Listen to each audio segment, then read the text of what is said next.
One hand, you have scholars such as Amartya Sen who argue that you have multiple identities within yourself. For instance, one has one's caste identity, one has one's gender identity, one has one's national identity, so on and so forth, and one cannot maybe separate these two. ഇപ്പോൾ എന്നോട് നിങ്ങൾ ചോദിക്കുകയാണ് ഞാൻ ഒരു സ്ത്രീയാണോ ഒരു ദളിതാണോ ഒരു Indian ആണോ എന്ന് ചോദിച്ചാൽ എനിക്കിതൊന്നും ഇഴപിഴിച്ച് പറയാൻ ചിലപ്പോൾ പറ്റിയെന്ന് വരില്ല. പലപ്പോഴും ഞാനൊരു ദളിത് ഇന്ത്യൻ സ്ത്രീയാണ്, ചിലപ്പോൾ ഞാനൊരു ഇന്ത്യൻ ദളിത് സ്ത്രീയാണ്, ചിലപ്പോൾ ഞാൻ സ്ത്രീയായ ദളിതായ ഒരു ഇന്ത്യനാണ്. Contextually, historically, and in terms of ontology also, the preponderating self keeps on changing. So, but from there you have Gopal Guru arguing that the self itself is fragmented. It is so scattered that you might not be able to touch upon any particular identity and claim that this is a solid identity. For instance, a lot of us who are from subaltern or marginalized communities might not even be able to vocalize the experience of being Dalit. So then certain kinds of negotiations and unfortunately certain kinds of masquerading of the self, of the Dalit self, sometimes as quote unquote the casteless self or as the Savarna self, not just in terms of your sartorial embodiment but also in terms of your ontological being, has to be enacted. And this is where performative theory becomes very, very important.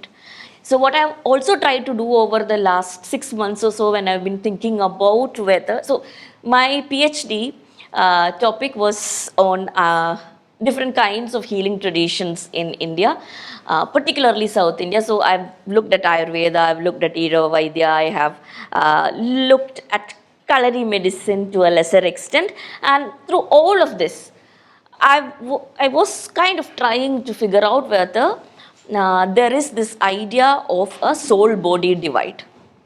So you, as philosophy students and as enthusiasts and scholars in philosophy, I'm very, very sure that you are very aware of the fact that in different cultures, there are different ways in which the soul-body dichotomy is understood.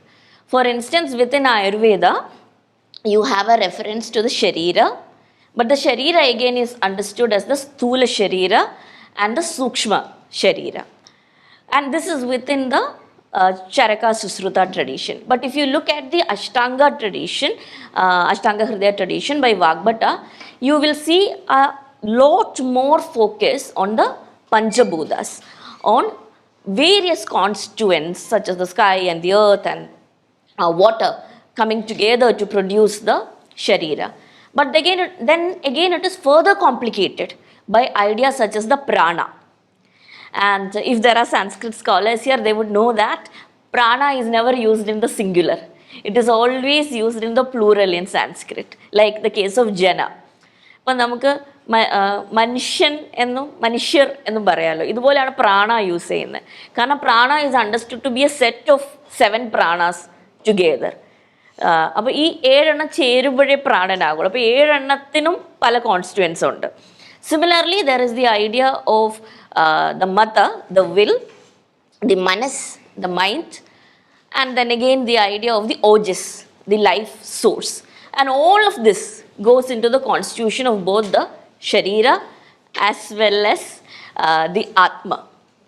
Now, so my initial interrogation was whether to figure out whether you can think of a female Atma. Is there a possibility of that? Or is it always conceived as the Purusha Atma? Because Purusha is the word that is used in many ways to refer to the spirit, whether it is the cosmological spirit or the Jiva Purusha or the Jiva Atma, which is used interchangeably. And those explorations led me to question whether there is a Dalit self, whether we can actually understand an Avarna self within a highly Sanskritic, within a highly Brahmanic epistemic tradition such as Ayurveda. The answer is yes and also no. It depends on the context that you're looking at Ayurveda from, because Ayurveda itself is, unlike it is projected by multinational corporations which indulge in the production of Ayurvedic medicines now. Ayurveda was and is in many ways a non-monolithic tradition. This kind of an umbrella category of Ayurveda being depicted as Sanskritic is also quite problematic because if you look at the origins of Ayurveda, you will go all the way back to the Buddhist tradition, as Kenneth Sisk has very clearly shown us. And it is thanks to the Buddhist tradition that we have the spread of Ayurveda to the south. So we know that Buddhist bhikshus and bhikshukinis, they had two periods. One period of meditation and the other period of outreach during their stay in every vihara.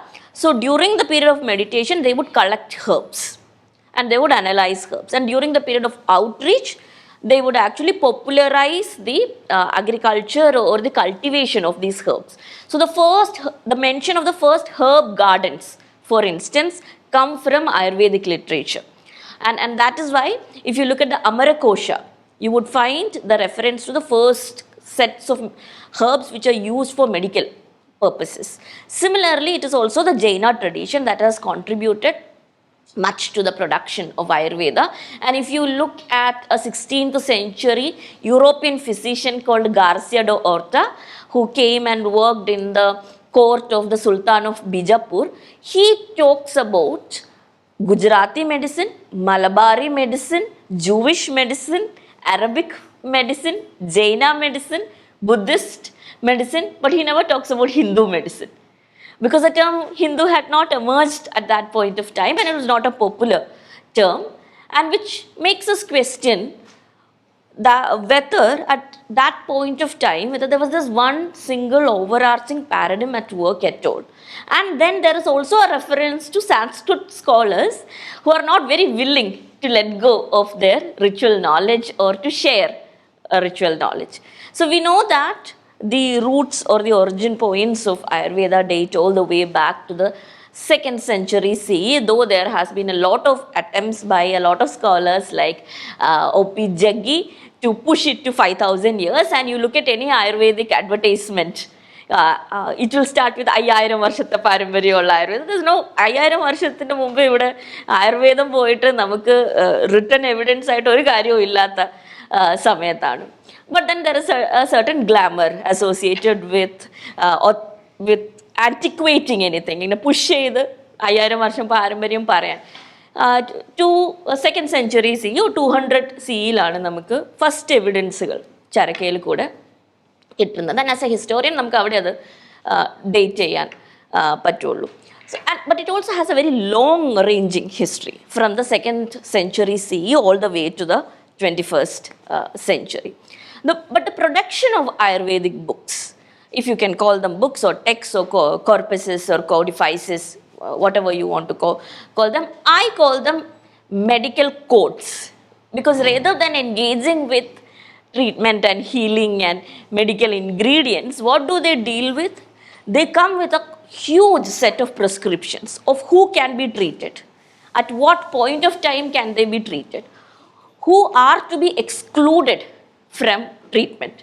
So someone who engages in the collection of forest produce, someone who engages in butchery, someone who engages in anything that is associated with ritually polluted blood, be it of animals, be it of human beings, all these people are supposed to be excluded from even being patients. Now one can just imagine what would be the criteria for becoming an Ayurvedic physician. So very clearly Susruta in the Sharira Sthana as well as in the Sutra Sthana, I believe it's in chapter 18 and chapter 22, would very clearly tell you that only a Dvija bone can become a physician. And similarly we were talking about the Sharira and its constituents. So in the constitution of being, you have Sthala, Kala, Guna, Desha, the Panchabhutas, all of which come together. So 5 plus 7 coming together, 12 constituents coming together to form the being. So that would be the ontological construction of the self within what we refer to as Ayurveda. Now, but there is a catch here, because all seems to be good and sundry, right? When somebody says kula, somebody from a non-subaltern situation would say, yes, kula would mean clan, my family. That's okay. But what if you are a kulahina? What if you're someone who does not belong to a kula per se? Like the broken men that Dr. B.R. Ambedkar talks about. People who were moved and divorced from their social context as well as their familial context.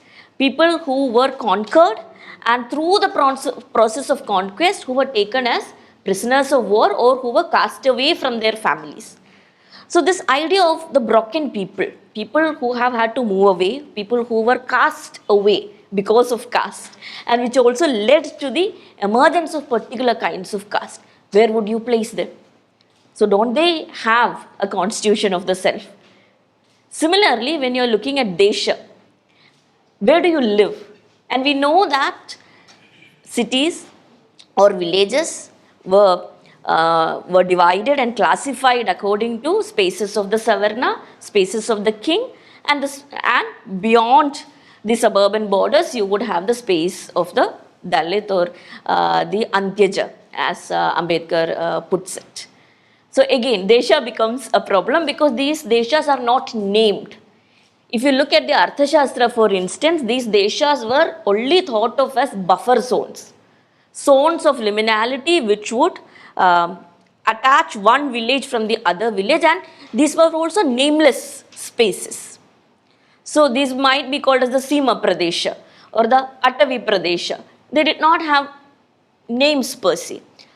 So through a very clever use of a classificatory schema, Ayurveda would divorce itself or escape from treating a large bunch of people.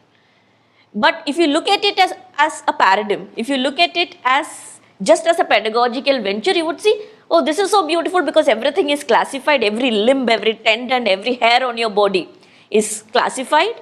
And this classificatory system gave authority and credibility to Ayurveda in the first place. And that is why even today, if you look at Ayurveda, you would see that a lot of elements of Ayurveda can be digitized very easily because tabulation, classification, which is also what you see in the Manusmriti, if you look at Sanskritic Brahmanic material, they have an obsession with classification to the extent that snakes are classified according to caste.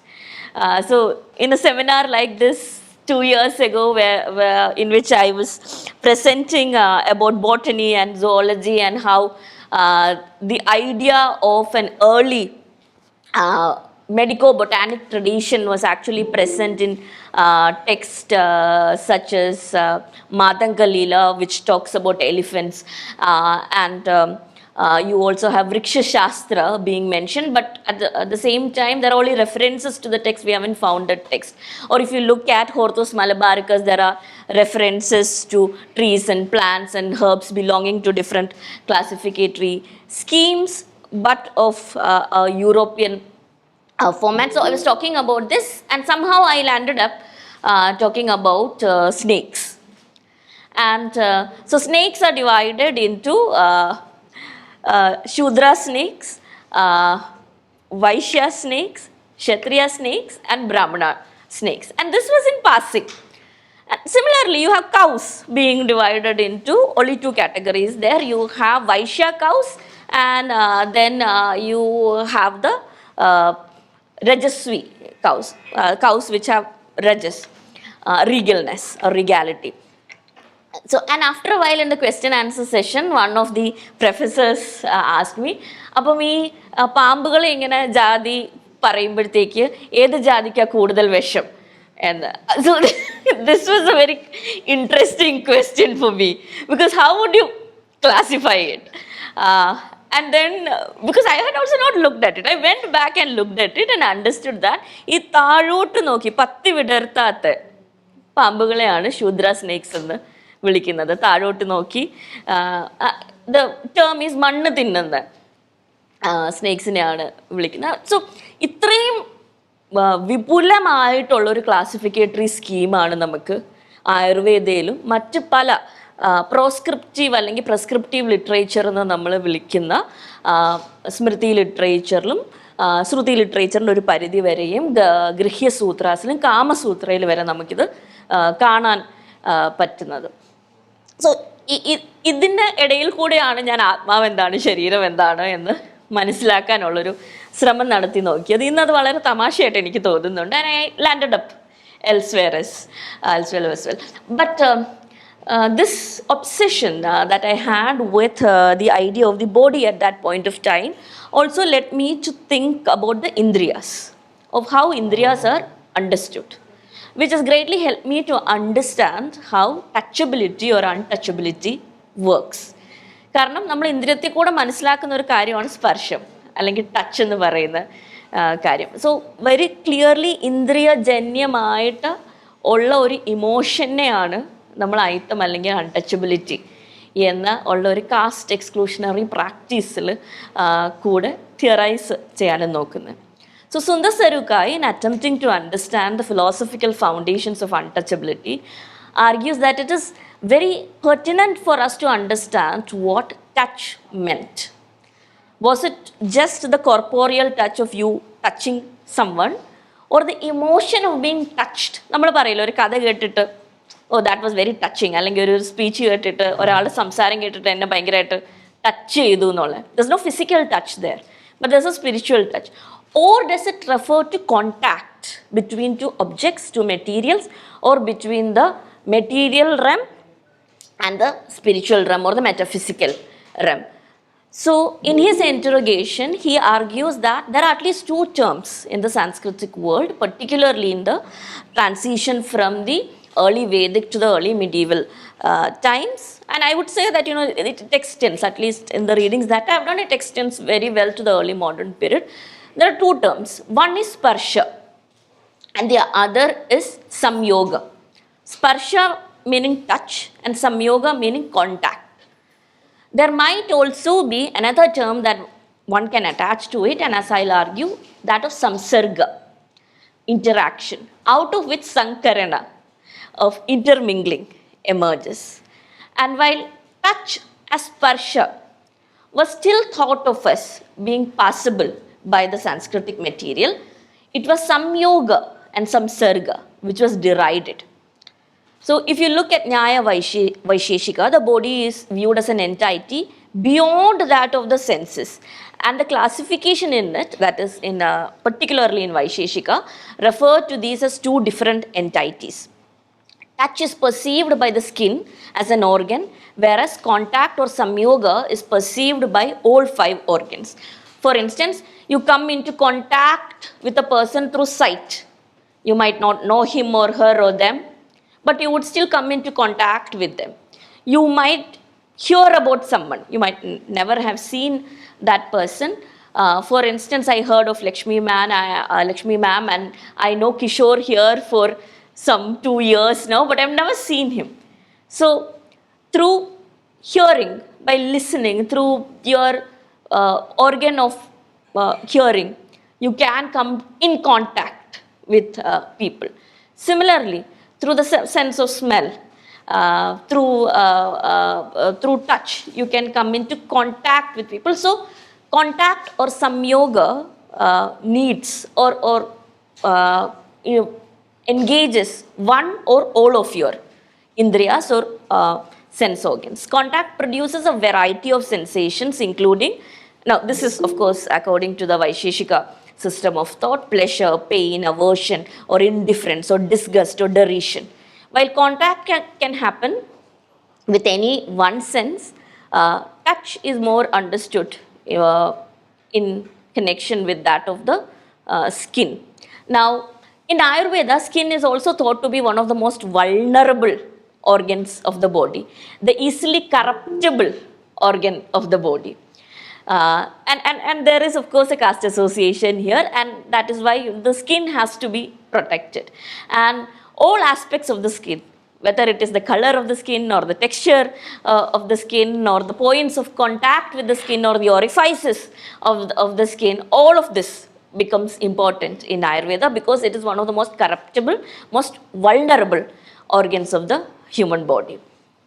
So then the question emerges, is untouchability, particularly the English term untouchability, an adequate term to address the exclusionary practice of caste? Quite often, within the Gandhian system of thought, there is this absolute confusion and conflation of caste with untouchability. So, if you don't practice untouchability, it is understood that you are not practicing caste. But caste is not restricted to untouchability. Non-commensal practices of not eating food together, or not having food prepared by certain groups of people, by other groups of people, endogamy and exogamic practices of sapinda, sagotra marriages being prohibited, while marrying within caste groups being encouraged and supported. The practice or the notion of purity and pollution, particularly through bodily cleansing, sartorial practices, all of this is part and parcel of caste. But then again, with the emergence of the social reform phase, if I may call it that, of the Indian national movement starting after the civil disobedience movement, and with all the credit going to Gandhi, by the way, but the due credit should have been associated with the Pune Pact and and Ambedkar, but of course the credit has of course been shifted to the Indian National Congress and Gandhi. And ever since the social reform movement, you have this idea that untouchability is the crux of caste. But then again, if you look at the ancient Sanskritic text, untouchability is not exactly untouchability, because you're not talking about the aspect of touch. You're actually talking about the aspect of contact. And speaking in Kerala, where unapproachability, മനുഷ്യനെ തീണ്ടലും അയിത്തം എന്ന് പറഞ്ഞാൽ കാണാൻ അനുവദനീയ, കേൾക്കാൻ, high pitched noises ഉണ്ടാക്കാൻ, അല്ലെങ്കിൽ ഒച്ചത്തിൽ ചിരിക്കുന്നതിന് വ്യവഹാരമാലയിൽ ശിക്ഷയുണ്ട്.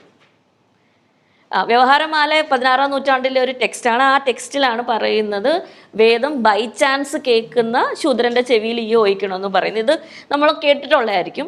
പക്ഷേ ഒച്ചത്തിൽ സംസാരിക്കുന്ന, high pitched noises ഉണ്ടാക്കുന്ന അവർണസിനും ഇതേപോലെ ശിക്ഷയുണ്ട്, to the extent that their tongues were cut of.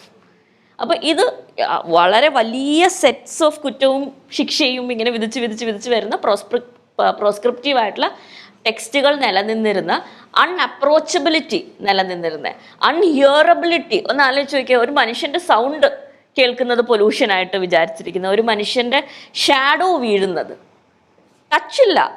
If I am a person who belongs to a oppressor caste community, മർദ്ദക അല്ലെങ്കിൽ ചൂഷകരായിട്ടുണ്ടായിരുന്ന കാസ്റ്റിൽ ഞാൻ ബിലോങ് ചെയ്തിട്ട്, ഞാൻ ഒപ്രസ്ഡ് കാസ്റ്റിലെ ഒരാളുടെ ഷാഡോയിൽ ചവിട്ടുകയാണെങ്കിൽ ആ ഷാഡോയുടെ ഉടമസ്ഥന് ശിക്ഷയും എനിക്ക് പ്യൂരിഫിക്കേറ്ററി ആയിട്ടുള്ള റിച്വൽസും നടത്തിക്കൊടുത്തിരുന്ന ഒരു സമൂഹത്തിലാണ്.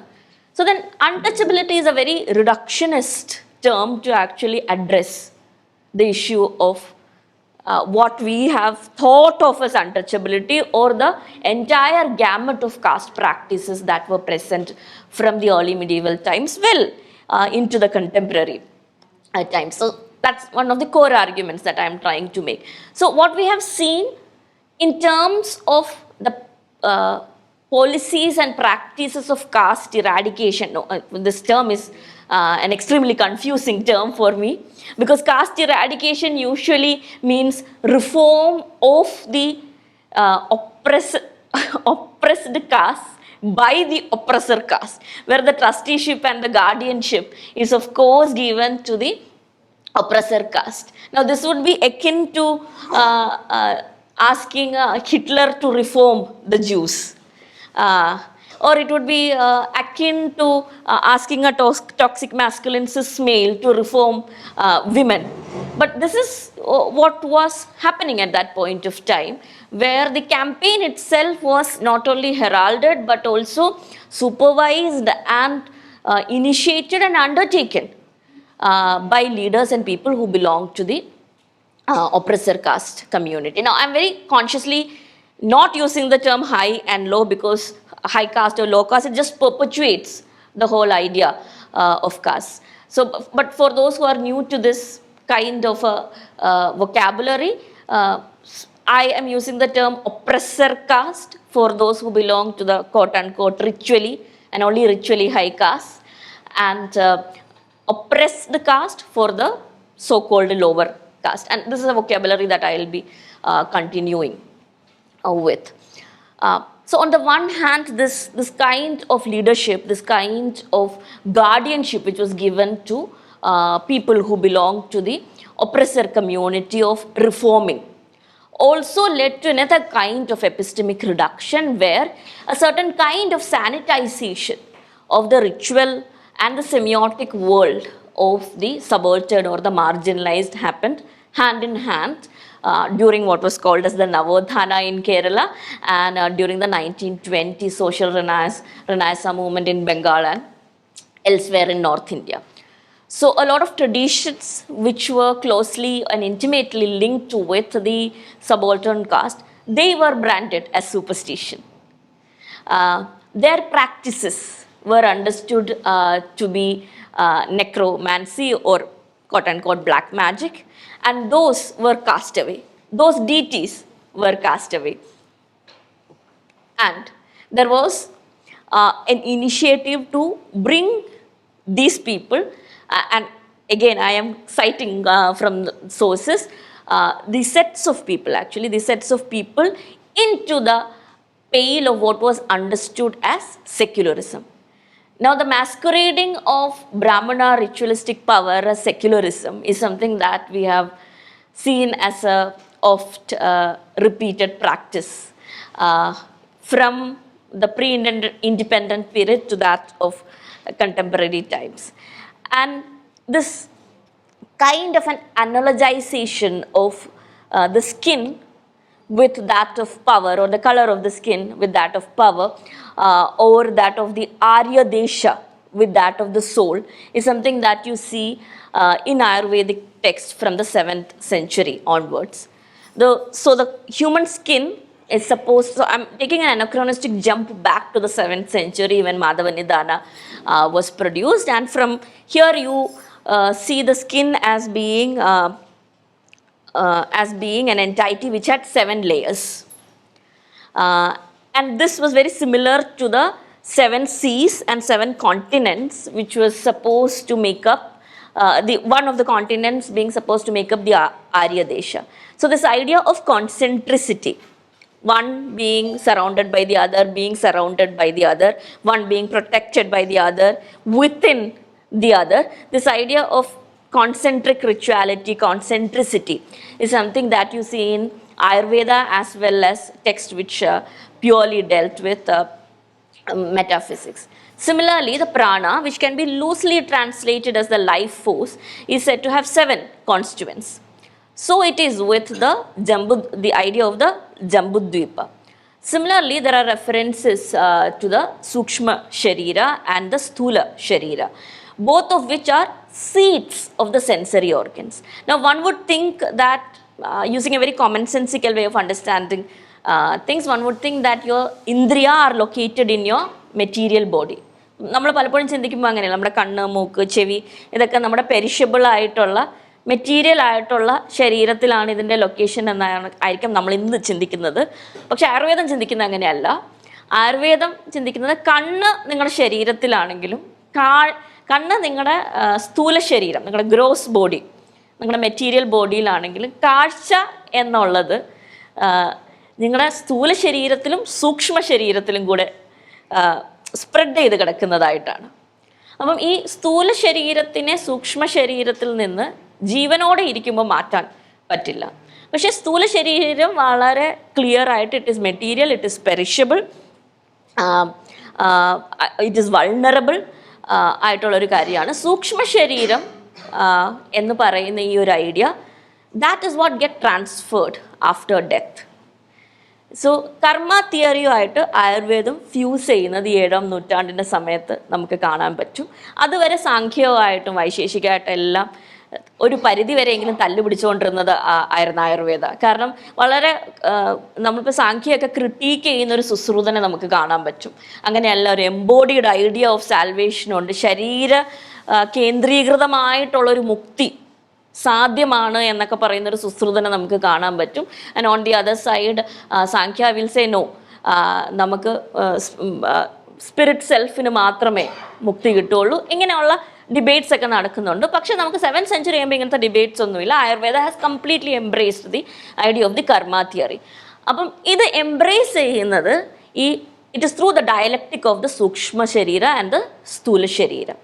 അപ്പം മരിച്ചു കഴിയുമ്പോൾ നമ്മുടെ സ്ഥൂല ശരീരം പെരിഷവേ ഇല്ലാതായി മാറുകയും നമ്മുടെ സൂക്ഷ്മ ശരീരം അടുത്ത ഒരു ശരീരത്തിലേക്ക് മാറുകയും ചെയ്യും.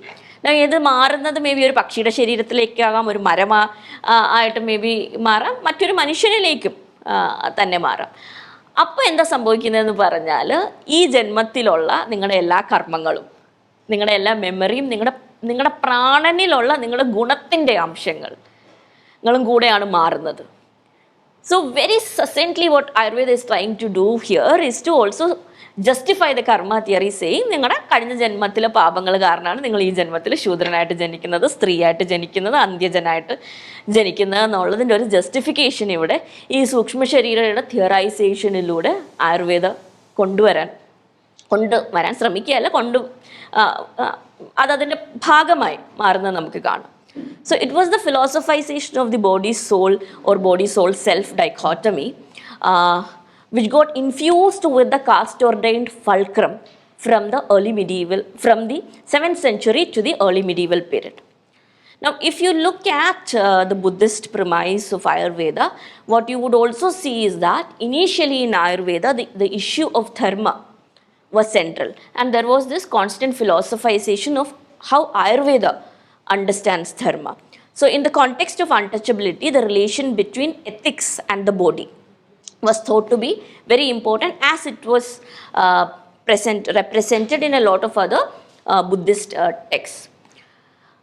But as you move away from Susruta to the Vagbata tradition, you would see that this discussion about what dharma is becomes more focused on dharma as varnashrama dharma.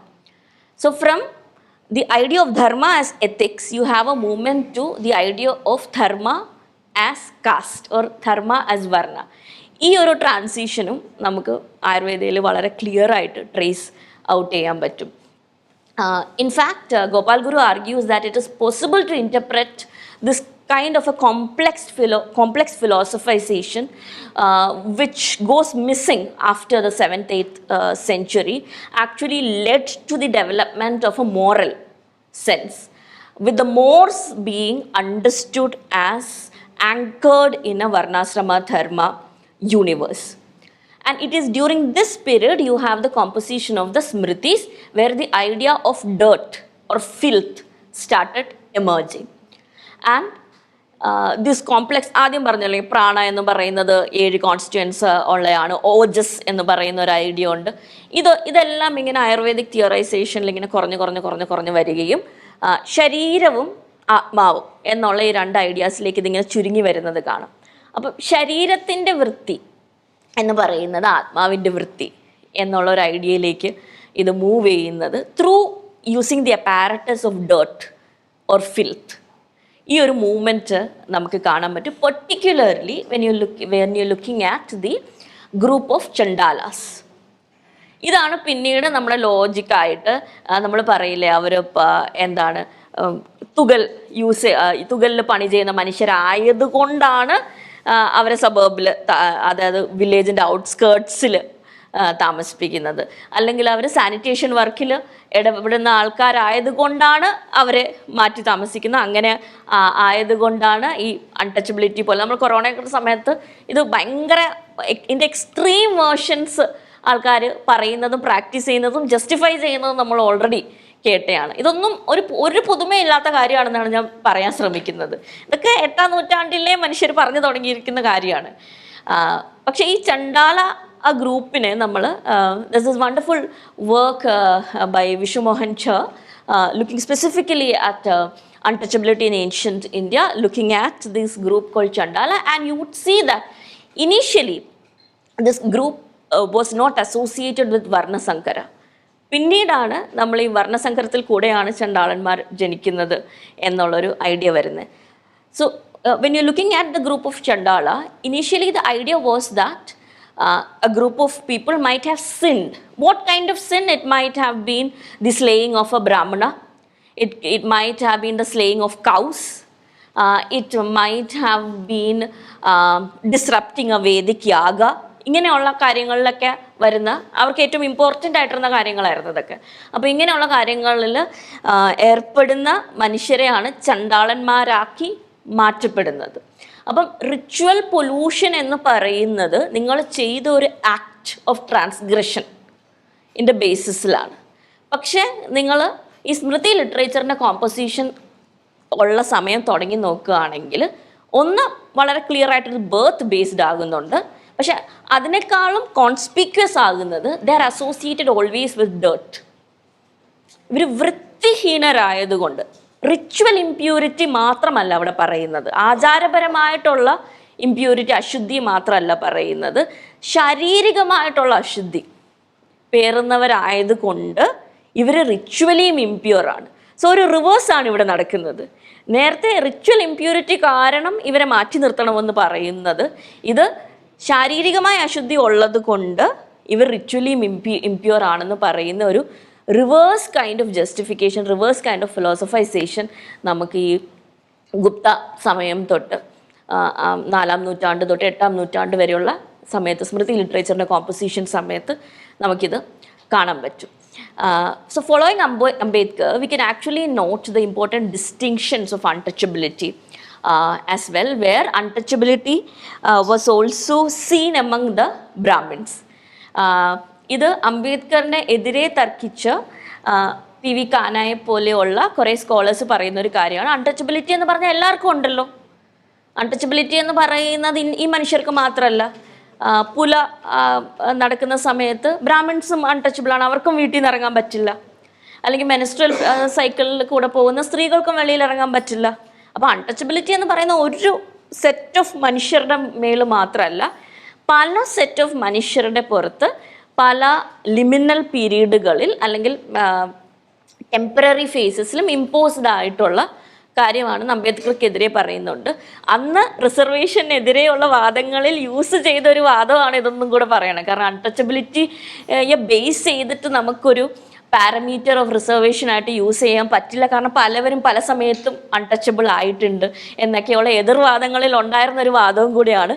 പക്ഷേ ഈ വാദം ഇതിനു മുമ്പേയും ഉള്ളൊരു വാദമാണ്. So Ambedkar argues back that, but has any of these groups, which are usually referred to as Savarna, had to go through constant untouchability? What you're speaking of is liminal untouchability. Liminal എന്ന് പറഞ്ഞാൽ ഒരു particular പീരീഡിൽ ഒന്നിൽ നിന്ന് മറ്റൊന്നിലേക്ക് transition ചെയ്തുകൊണ്ടിരിക്കുന്ന ആ ഒരു സമയത്ത് നമ്മൾ അൺടച്ചബിൾ. ഒരു ഫാമിലി ഒരു ഡെത്ത് ഉണ്ടായാൽ, ഒരു ബർത്ത് ഉണ്ടാകുകയാണെങ്കിൽ, അല്ലെങ്കിൽ എന്തെങ്കിലും നിഷേധം നടക്കുകയാണെങ്കിൽ, ആ ഒരു സമയത്ത് you will have those people practising untouchability by choice. At the same time, that is, it refers to untouchability within the community. അതായത് ഇപ്പം ബ്രാഹ്മണരിൽ ഒരു ഫാമിലി പുലകുടി അടിയന്തരത്തിൻ്റെ സമയത്ത്, അല്ലെങ്കിൽ അപ്പക്കാസിൻ്റെ ഒരു ഫാമിലി പുലകുടി അടിയന്തരത്തിൻ്റെ സമയത്ത് അവരെ തന്നെ അൺടച്ചബിൾസ് ആയിട്ട് കണക്കാക്കി അവർ തന്നെ അവരുടെ ഇല്ലത്തിലോ തറവാടിലോ ഇരിക്കുന്നതും കോൺസ്റ്റൻ്റ് ആയിട്ട് ജന്മം കൊണ്ട് അൺടച്ചബിൾസ് ആയിട്ട് ഇരിക്കുന്നതും നമുക്ക് കമ്പയർ ചെയ്യാൻ പറ്റില്ല. കാരണം ഒന്ന്, untouchability is imposed on a set of people. On the other hand, this is untouchability that you are imposing on yourself to reify your caste status, to reinforce your caste status. And at the same time, one can also argue, using Gopal Guru's argument, that liminal untouchability, whether it is menstruation based untouchability or whether it is death based or sepulchral activities based untouchability, is to show what is considered to be impure. So blood is considered to be impure. Bodily fluids are considered to be impure. Death and birth are considered to be impure. So as to give society the indications of what would constitute impurity, you have the Savarna families or Savarna lineages, clans or caste groups, whatever you want to call it, practicing aspects of untouchability so as to impinge on people what are the materials which are associated with untouchability, which by extension leads to a whole set of people engaging with the same materials being cast as untouchables constantly. So in a way, this liminal untouchability actually reinforces the untouchability, the constant untouchability of the community that we refer to as Dalits today. Gopal Guru argues that to understand untouchability during the modern period. Now, all of this is during the pre-modern period. But to understand untouchability during the modern period, we need to actually engage in the archaeology of untouchability. And he argues that the archaeology of untouchability is something that all of us or most of us practice every day. Because it is like in archaeology, you have stratigraphy, where you have the topsoil which is loose, and then you have under that the mid-layer soil, and then you have whatever is to be extracted or excavated out at the bottom. And similarly, what is underlying or what is at the core or the bottom of the Indian psyche might be the issue of caste. So this has to be very succinctly and very subtly excavated out. But it is also an excavation of the invisible but the very apparent and the obvious. Because it is out there, it is just that we are not willing to acknowledge it. So Gopal Guru argues that the forces of modernity has shifted or made untouchability to descend deep down to the bottom of the Brahmanical mind. And he argues that it is only the archaeological method which seems to be the most appropriate one to detect the nausea-like attitude. It is also interesting to note that Sarukai's understanding of untouchability is very close to the metaphysics of untouchability. But then there is also a very corporeal practice as well as praxis of untouchability, which also needs to be touched upon. So he argues that untouchability, both as practice and consciousness, finds it difficult to remain on the surface of the social interaction as it was during the transition towards modernity, but it is nevertheless there. Modernity forces it to slide further down to the bottom of the hierarchical mind. Differently put, untouchability as a discursive practice plays itself out in a much subtler form than ever before. So untouchability in modern times is forced to hide itself behind certain modern meanings and identities, such as our surnames. Hence, mere sociological or anthropological description will not let us identify caste and caste exclusions. Rather, it is only excavation or an archaeological unearthing of caste which will help us understand the kind of impact that caste has in our everyday functioning of power. It deals not so much with a need to invent, but a need to discover what is already out there. And in his work, he talks about this interaction between a landlord and a tenant, which a lot of you, if you are non-hostelers, might have experienced, where you go to get a house somewhere and they really try to figure out what caste you belong to. So, but they'll never ask you for your caste. They will ask you what your surname is, and if you happen to have a non-caste based surname, then they will try to figure out what was your father, what was your mother, and then they will try to figure out where you're from. So Gopal Guru says that this is actually offensive archaeology by the landlord. ഈ ലാൻഡ്ലോഡ് archaeology നടത്തിക്കൊണ്ടിരിക്കുക, കുഴിച്ചുകൊണ്ടിരിക്കുക, കുഴിച്ചിങ്ങനെ മനസ്സിലാക്കാൻ ശ്രമിച്ചുകൊണ്ടിരിക്കുക നിങ്ങൾ ഏതാണ് എന്നുള്ളത്. അപ്പം ഇദ്ദേഹം ഇതിനെ വിളിക്കുന്നത് offensive archaeology ആയിട്ടാണ്. കാരണം ഇങ്ങനെ മനസ്സിലാക്കാൻ ശ്രമിക്കുക, എന്നാൽ നമ്മൾ ആർക്കിയോളജിയിൽ നിങ്ങൾ ശ്രദ്ധിച്ചിട്ടുണ്ടെങ്കിൽ അറിയാം, റഡാറൊക്കെ ഇട്ട് നോക്കുമ്പോഴത്തേക്ക് മുഴുവൻ കിട്ടില്ല, ഒരു പാർഷ്യൽ ഐഡിയ കിട്ടുള്ളൂ. അപ്പം മറ്റേ ആളും ഈ പാർഷ്യൽ ഐഡൻറ്റിറ്റി കണ്ടുപിടിക്കാൻ ശ്രമിച്ചുകൊണ്ടിരിക്കുകയാണ്. But in modernity what also happens is the partial self is understood to be a very satisfactory identity, or sorry, the partial identity is understood to be a satisfactory identity. So somewhere if you say that, you know, that I'm working in such and such college, or my father was teaching in such and such college, then they're very happy. So this kind of offensive archaeology, he argues, has to be met or contested with interventionist archaeology, where you take a stand, or as academicians we take a stand to argue for archaeology of the Savarna as well, where you question back, where you contest the very idea of caste as a pure entity, where you question the very idea of race as a pure entity, and put forward the idea of hybridity. And I would move to M.S. Pandian and his brilliant book Brahmin and Non-Brahmin. This is again a work which is crucial to anyone who is working on caste, and in that particular work M.S. Pandian actually talks about the hybridity of the Savarna. Like Satish Deshpande talks about the castelessness of the upper caste, you have M.S. Pandian talking about the hybridity of the Savarna, and he has actually very interestingly looked at Madras High Court judges from the 1930s onwards, where you had Indian judges. ഇന്ത്യക്കാരായിട്ടുള്ള മനുഷ്യരെ lower order കോർട്സിൽ ജഡ്ജാകാൻ അനുവദിക്കുകയാണ്. അപ്പോൾ അന്നൊരു ഇന്ത്യക്കാരന് എത്താൻ പറ്റുന്നതിൽ ഏറ്റവും highest പോസ്റ്റൊക്കെയാണ് ഈ judge ആകാൻ പറ്റുന്നത്. അപ്പം post independent സമയത്ത്, അതായത് 1947 കഴിഞ്ഞ് 56 ഒക്കെ സമയത്തോട്ട് മാറുമ്പോഴത്തേക്ക് ഇവർക്ക് അന്ന് വരെ ഉണ്ടായിരുന്ന യൂണിഫോമുകളും വിഗുകളും ഒന്നും വെക്കേണ്ട ആവശ്യമില്ല. അവർക്ക് ഇഷ്ടമുള്ളതല്ല, അവർക്ക് കറുത്ത കോട്ട് ഇടണം, പക്ഷെ ബാക്കിയുള്ള കാര്യങ്ങളിലൊക്കെ അവർക്ക് ഇഷ്ടമുള്ള രീതിയിൽ ചെയ്യാം. അപ്പോൾ ഇത് നോക്കുമ്പം ഇഷ്ടം പോലെ അയ്യങ്കാർ ജഡ്ജസ് ഉണ്ട് ആ ഒരു സമയത്ത്. അപ്പം ഇവരെല്ലാം അത്രയും നാളും വിഗിൻ്റെ അടിയിൽ മറച്ചു വെച്ചിരുന്ന കുടുംബങ്ങൾ വളരെ ക്ലിയറായിട്ട് ഡിസ്പ്ലേ ചെയ്തുകൊണ്ട് പോകാൻ പറ്റുകയും അറ്റ് ദ സെയിം ടൈം ഈ കോട്ടുണ്ട്. അപ്പം what is the black coat of the judge show U?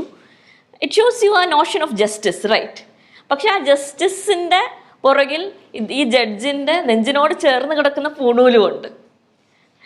അപ്പോൾ ഈ പൂണൂലുധാരിയായിട്ടുള്ള കറുത്ത കോട്ട് ധരിക്കുന്ന, മൊഡേണിറ്റിയുടെ സിമ്പലായിട്ടുള്ള വാച്ച് ധരിക്കുന്ന, പങ്ക്ച്വാലിറ്റിക്ക് വളരെ വളരെ ഇമ്പോർട്ടൻസ് കൊടുക്കുന്ന, എന്നാൽ രാഹുകാലം അതിൻ്റെ കൂടെ നോക്കുന്ന, റിച്വൽ കലണ്ടർ കൃത്യമായിട്ട് വീട്ടിലിടുന്ന ഒരുപാട് ജഡ്ജസിന് ഈ ഒരു സമയത്ത് കാണാം. അപ്പോൾ ഇവരെല്ലാം ഡയറി റൈറ്റിങ്ങിൽ എൻഗേജ് ചെയ്യുന്നുണ്ട്. അപ്പോൾ ഈ ഡയറികൾ യൂസ് ചെയ്തിട്ടാണ് M.S. പാണ്ഡ്യൻ കുറേയൊക്കെ റീകൺസ്ട്രക്ട് ചെയ്യുന്നത്. അപ്പം ഈ പറയുന്ന സമയം എന്നുള്ളത് വളരെ റെജിമെൻറ്റഡ് ആകുന്ന ഒരു കാലഘട്ടം കൂടിയാണ്. ഇന്ന സമയത്ത് കോർട്ട് തുറക്കണം, ഇന്ന സമയത്ത് പോകണം, ഇന്ന തീയതി തൊട്ട് ഇന്ന തീയതി വരെ എന്നുള്ള ഈ സമയം എന്നുള്ള ഒരു ഐഡിയയെ വെട്ടിമുറിച്ച് സെക്ഷൻസ് ആക്കി, റെജിമെൻ്റലൈസ്ഡ് ആക്കി, റുട്ടീനൈസ് ആക്കുന്ന ഒരു കാലഘട്ടവും കൂടെയാണിത്. അപ്പം അതിൻ്റെ ഒരു സിംബോളിക് റെപ്രസെൻറ്റേഷനാണ് വാച്ച്. അപ്പോൾ അന്ന്, as we know, everybody could not afford a watch, and the most wealthy class as well as the class which was thought to be the most important would wear a watch, and wearing of the watch would also make you a strict disciplinarian by some means. But the discipline was not only enforced in the courtroom, the discipline was also enforced in the home, where great care would be given to the sartorial practice of the judge, of how he would comb his hair, how he would cleanse himself. And at display was this idea of the Brahmin judge, the Iyengar judge, as the repository of justice. അപ്പം ഈ ഒരു ഹൈബ്രിഡിറ്റി, അതായത് British കോർട്ടുകൾ തന്നെ നിലനിൽക്കുകയാണ്, പുതിയ Indian constitution വന്നു കഴിഞ്ഞു, പക്ഷേ ഇന്ത്യൻ കോൺസ്റ്റിറ്റ്യൂഷൻ വന്നു കഴിഞ്ഞ് ഒരു പുതിയ കൈൻഡ് ഓഫ് ജസ്റ്റിസ് സിസ്റ്റവും വന്നു കഴിഞ്ഞു, പുതിയ സെറ്റ് ഓഫ് ലോസും വന്നു കഴിഞ്ഞു. പക്ഷേ ഈ ഈ മോഡേണിറ്റിയുടെ എല്ലാം ഉള്ളിൽ ട്രഡീഷൻ ഒരു പൂണൂലായിട്ട് ഒരു ചരടായിട്ട് അപ്പോഴും അല്ലെങ്കിൽ ഫോർഹെഡിലുള്ള ഒരു കുറിയായിട്ട് അപ്പോഴും നിലനിന്നു. And nobody questioned this because this was not understood to be caste.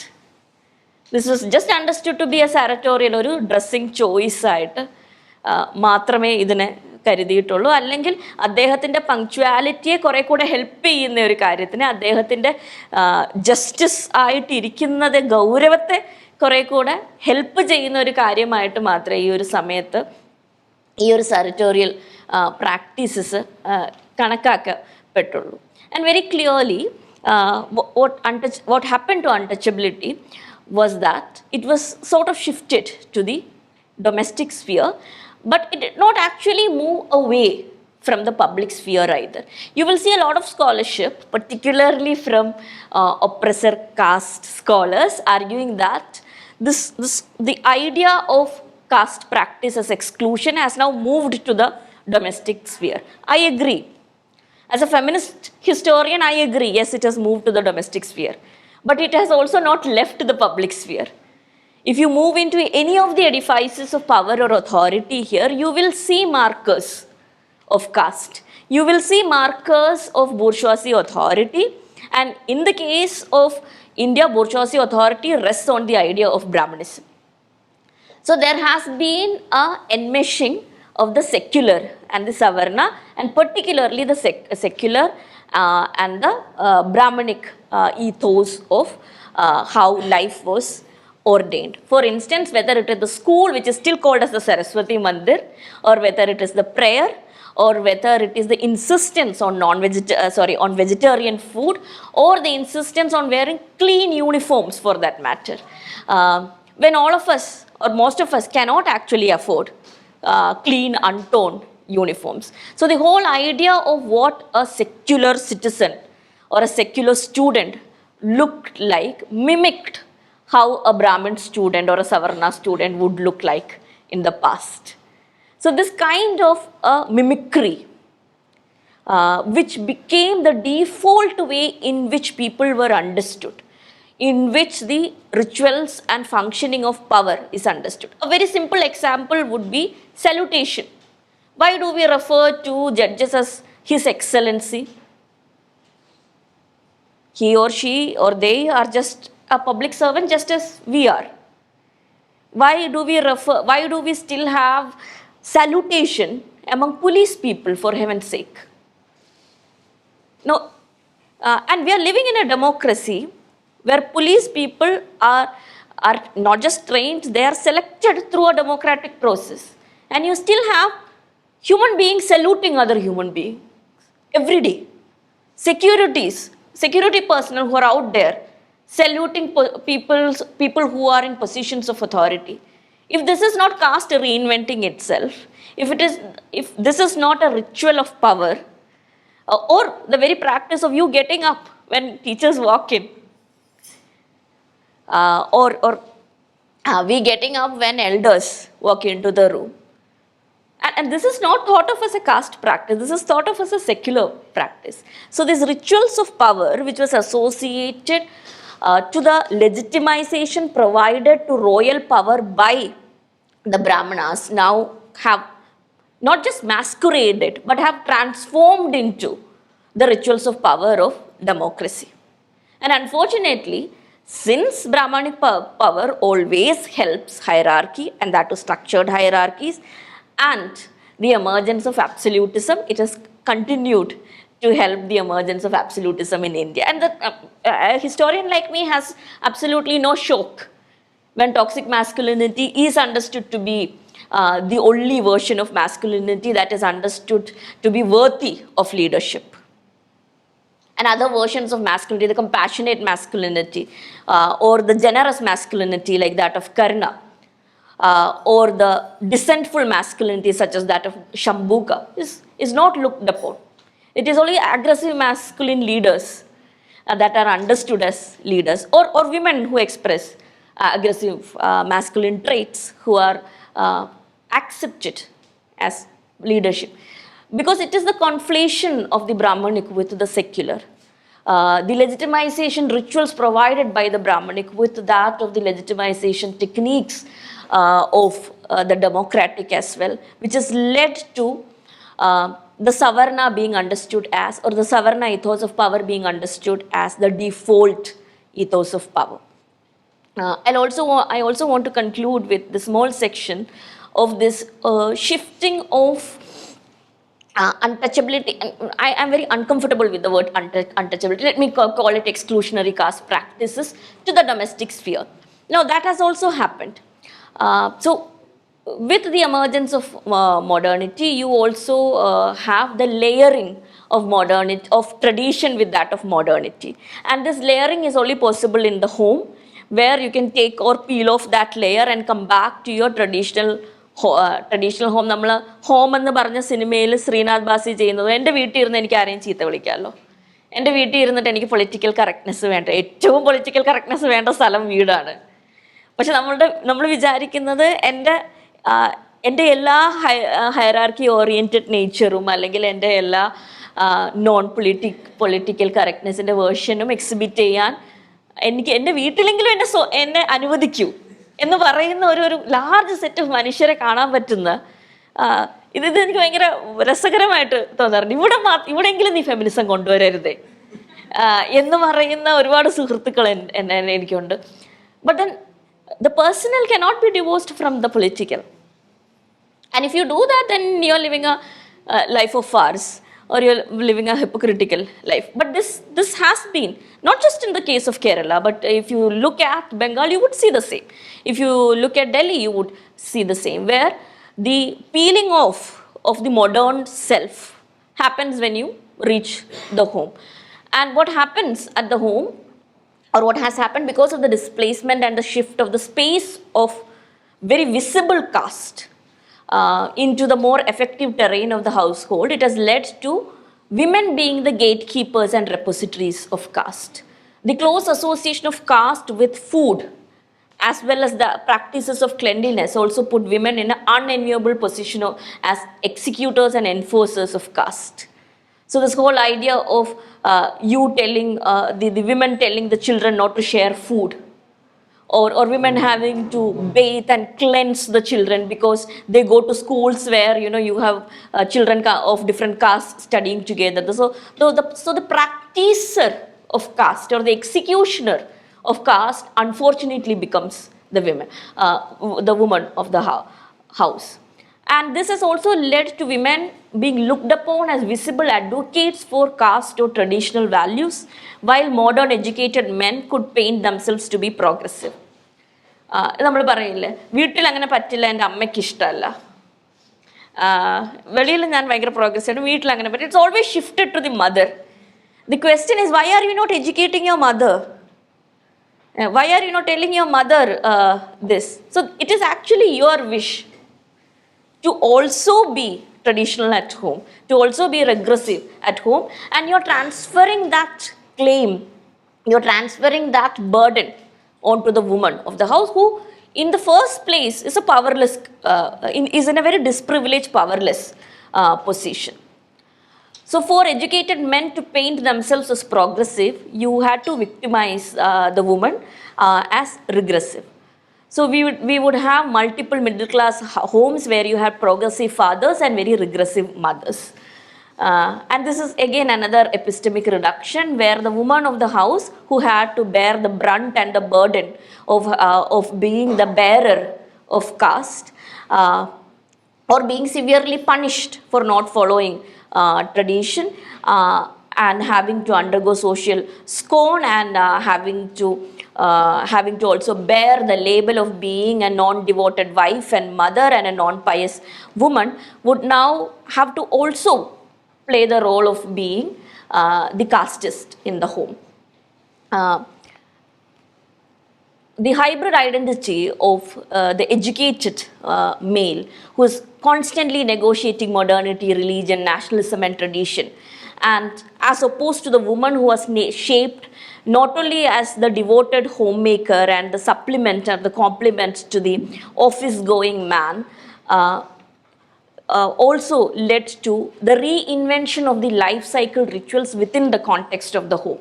So we had a certain cherry picking where certain kinds of rituals which could be understood as modern but at the same time traditional were cherry picked and they were preserved. For instance, there's no objection to a Kadugutal ceremony where everybody engages in a Kadugutal ceremony or a Namakarana ceremony, not knowing that Shudra people were not allowed to name their children at one point of time. That authority was only invested with the landlord. And Shudra people, including my own ancestors, would be given names which are very derogatory. For instance, you would have names not just like Chami and Chira, but such as Turi and Tendi. And these were names given to children. But the very Brahmanic practice of Namakarana has been popularized and a certain kind of Sanskritization with the invention of new traditions and new traditions with the insertion of the Brahmana priest has happened over the last and only over the last 30 or 40 years in Kerala in particular. Because these were communities which would have never been part of Brahmanic traditions or would never witness the presence of a Brahmana priest in any of their life cycle rituals. So this reinvention of the life cycle rituals with a certain pruning away of certain aspects of rituality and a certain set of innovations to traditional rituals, those which could be practiced inside homes now, has been reinvented. And again, the earlier position of the woman, which would have been on the fringes of rituality as the spouse of the Yajamana or the person who is conducting the ritual or the Gahapati, it has shifted to that of being the bearer of ritual specialization. So does this give women agency? The answer is wonderfully given by Kumkum Sankari, that agency which reinforces Brahmanical patriarchy or any other kind of patriarchy cannot be read as agency. It can only be read as an epistemic reduction of not just the role of women but the identity of women. So let me stop with that. Thank you.